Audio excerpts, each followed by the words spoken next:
Hi guys, I'm Lena. Welcome to my all analog photography channel. Today we are in Pennsylvania, on top of a hill, in the middle of the forest, surrounded by a creek with no bridge, no cell phone reception, and no US Postal Service. And yet, this is a true analog photographer's and artist's paradise. This place has been a work in progress since 1977. It was built by a couple of world-famous photographers, Michael Smith and Paula Chamlee, working exclusively in large format and exclusively contact printing too. To be honest, I was expecting just a nice house with a beautiful darkroom, like pretty much all photographers have who work with the medium seriously, and I was completely blown away. And prepare to be surprised by what can be achieved if you truly believe in your art and you truly love what you do. All of this has been created just with passion and often nothing else.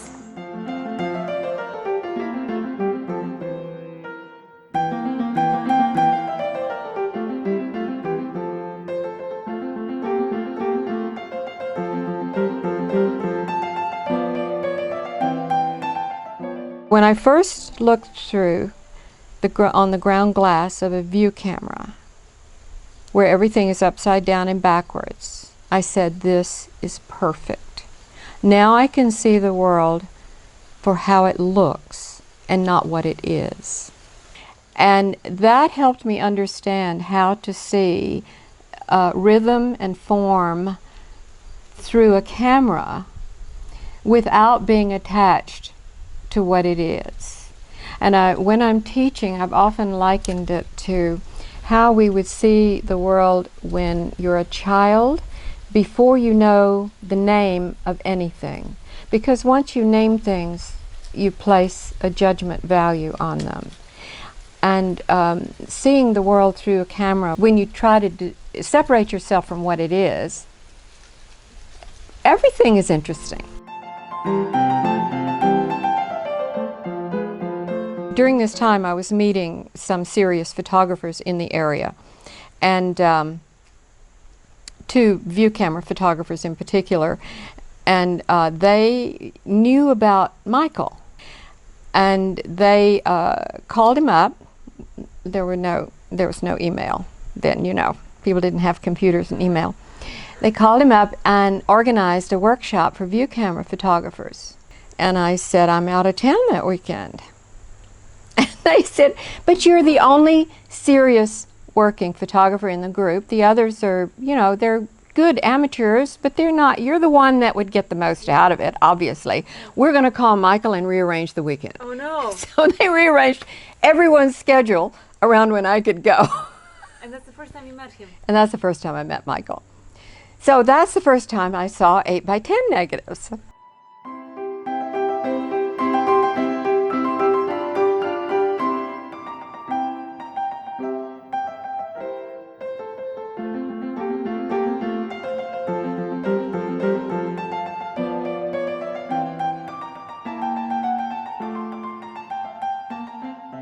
Actually, Michael and I started a long correspondence with each other. Written letters? We never spoke on the phone. Do you have those letters? Yes. Yes. Oh my God. So yeah, they're amazing. They're inspired. Yeah. They're amazing. So we got to know each other through our letters, and eventually I came up here, you know, to see if it was all real. And it was more than real. Yeah. But it was complicated because I was married. Oh. And had 2 kids. Oh. I kept asking myself, if you don't do this, will you regret it for the rest of your life? And the answer was yes. Yeah. And it was a very, very difficult time. But I've never looked back, and life has never been better.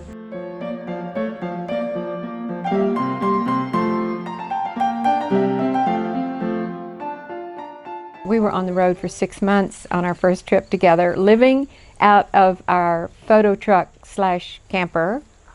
That's a real test of a relationship. And we got married on that trip. Our whole life became just one adventure after another, but constantly trying to raise money to make the next thing happen. Neither of us came from money, neither of us inherited money, so we were working all the time to sell photographs and to make books, to publish our own books as well as those of other photographers.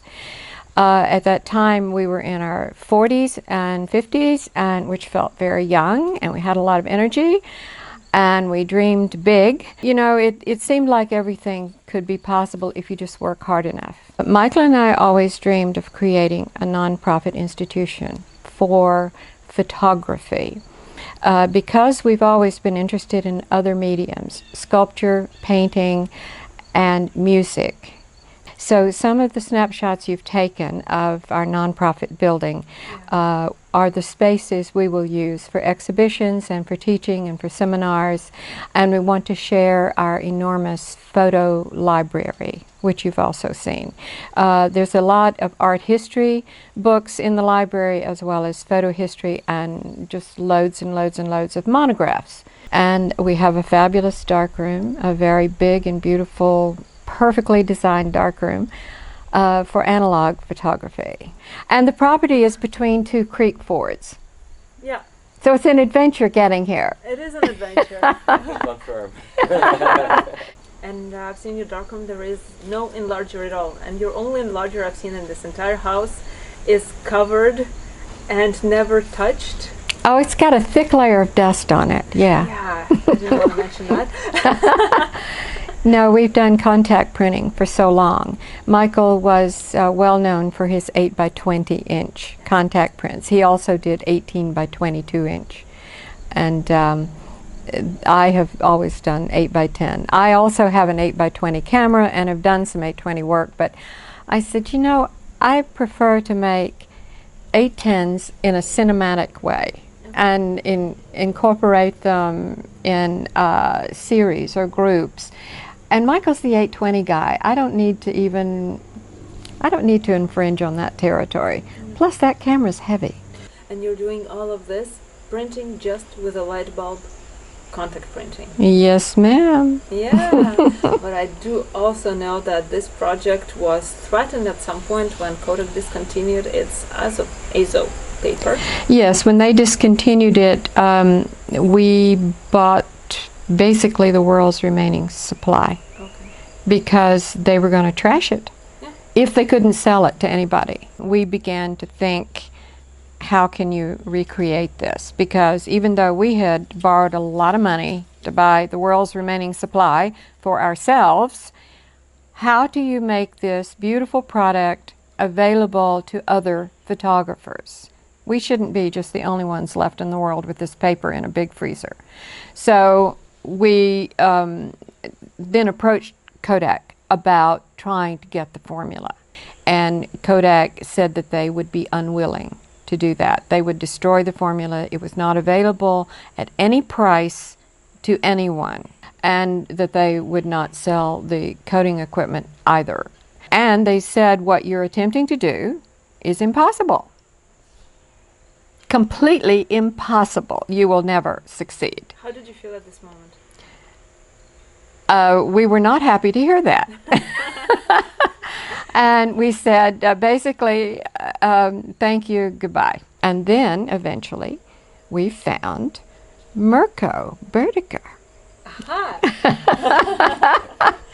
I heard my name. You weren't there yet, but Mirko can tell you it was a long, complicated, expensive, difficult thing. We love Kodak, but in this project, they were not helpful. They had their own difficulties at this time, I guess. Absolutely, absolutely. We had and still have great friends at Kodak, and you know, it's a complicated business. So it was a complicated time. Which year was it? We started talking to Kodak around 2001. No, and then, well, they had difficulties. And Had then difficulties, yeah. And I think we met in 2005 or 6. what year did we finally meet? 5 or 6. The very first test runs were very, very close, and there was still a lot to learn about adjusting the chemistry for the contrast, the Dmax, and the longevity. And because Mirko was working diligently with these chemists and engineers in Europe at that time and in Germany at that time, and we had given him a set of prints made on AZO, various types of prints with various negatives, so that they could do comparisons at their end, and then they'd send us product and we'd test it, and we went back and forth a while. Like this between Pennsylvania and Berlin? Yeah, the whole time. You created something impossible? We finally created something that was impossible, yeah, yeah.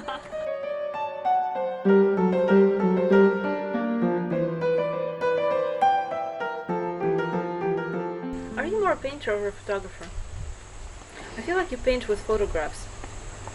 In a way.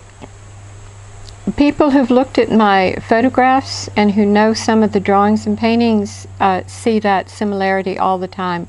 It seems like, in a way, I tune into a universal energy type of thing that permeates the way I assimilate visual information and record visual information. When I'm making a photograph with the 810, Yeah.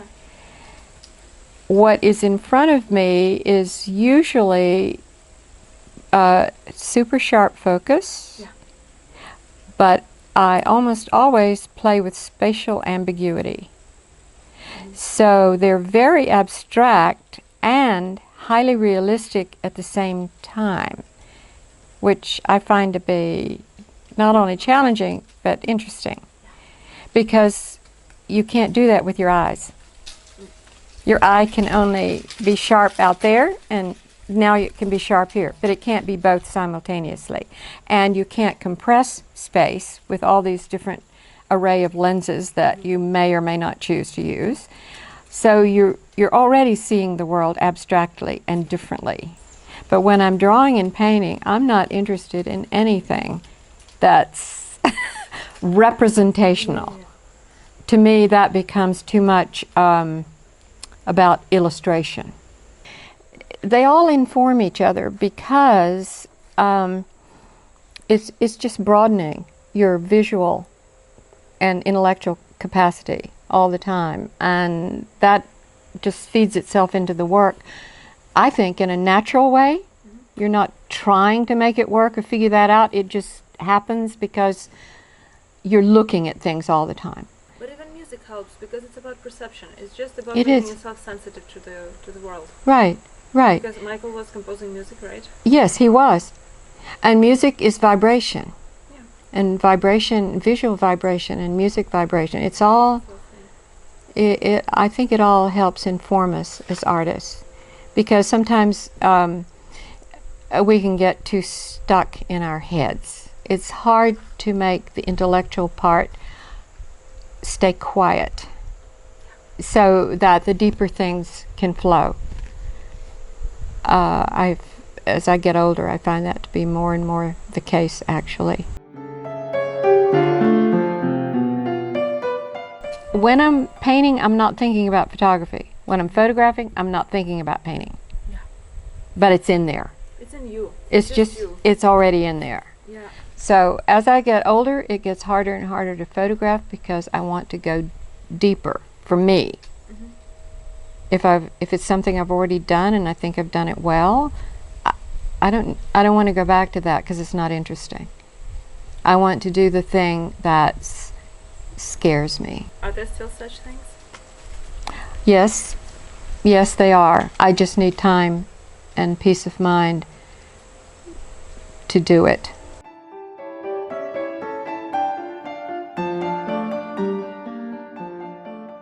I'll continue to do workshops here. I have curators visit occasionally. I do studio tours with people, with photographers as well as collectors or dealers or gallery people or whoever's interested. So I want people to know they're welcome. They're welcome to come here and experience this and help me keep the dream alive. If I am someone who just learned about you through this video, how do I contact you? How do I find you? I guess just email me direct. Yeah. Paula at michaelandpaula.com.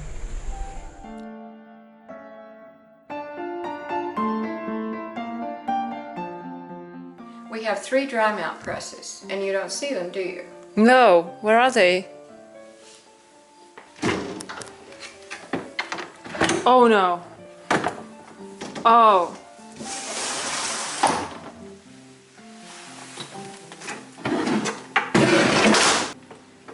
Oh my god. Wow, okay, that was impressive. A lot is Michael's too. All of this is mine, and all of this is mine. And all of these boxes are mine. So again, everything is chronological and by negative number in each box. That's you. Oh, yeah.